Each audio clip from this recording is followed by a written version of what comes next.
Hustisya. Opo, ako po'y nanghingi ng hustisya para sa buhok ng ating client na na-murder. Charing.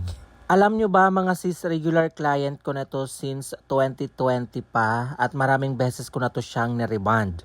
Unang reband ko sa kanya is noong November 18, 2020.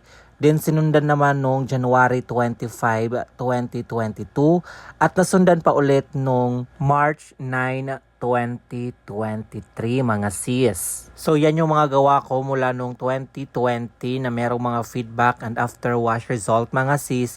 Pero recently lang ay nagpagawa siya sa iba. Pinagalaw niya yung buhok niya nung I think December or February dahil hindi kami magkatagpo ng aming mga schedules. So, ang ginawa niya ay nagpagalaw siya sa iba kung kaya naging ganito yung tsura ng kanyang buhok. Kaya nanggigigil talaga ako sa nangyari sa hair niya dahil naging dry, damage at may mga portion talaga dyan na nag-freeze.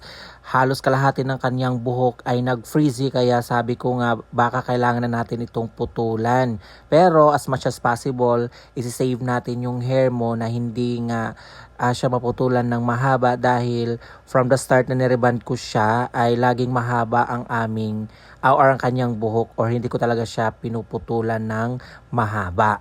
Pero willing naman siyang paputulan kung kinakailangan pero sabi ko nga sa kanya, try natin i-save yung hair mo para hindi nga umikse. So ayan mga sis, sa puntong yan, na-process ko na yung rebanding cream 1. Then after that ay pinabanlawan ko na rin siya. So dito nabanlawan na nga natin ang ating rebanding cream 1 sa buhok ng ating client. Then after that ay pinablow dry natin yung hair niya. At ito naman yung naging result na ng kanyang hair after ma-process ang rebanding cream 1. Mabanlawan at mapatuyo ang kanyang buhok. So ito na yung result. So ang next na gagawin dyan is paplansyahin naman po natin. So ito na yung result after ko siyang plansyahin mga sis. At talaga namang chinaga ko siyang plansyahin dyan.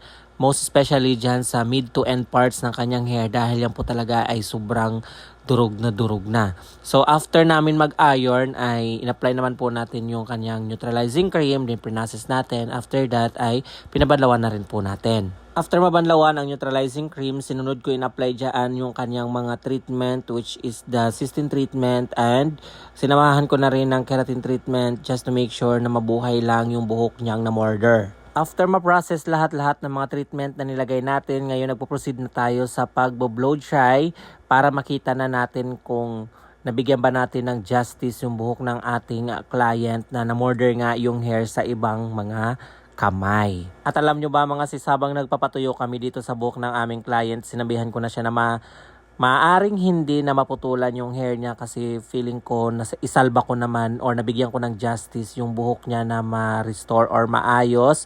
At talagang tuwang-tuwa siya dahil mariretain yung ganong length ng kanyang hair. O diba? Ayan, pagawa ka pa sa iba. Charing. So fast forward ko na lang yung pag-edit dito sa portion ng pag-blow dry mga sis dahil for sure nababagot na rin kayo dahil ako nababagot na rin ako magsalita dito. Charing lang. So ayan, makikita na natin na medyo umokay na yung hair ng ating client. So tingnan na lang natin yung kanyang after wash result. Alright mga sisi kong maganda, ito na yung final result after the last touch ng iron na ginawa natin sa buhok ng ating client. So sobrang perfect talaga ng naging outcome dahil nga syempre pag napapadaanan ng last ironing ay talagang maganda yung result.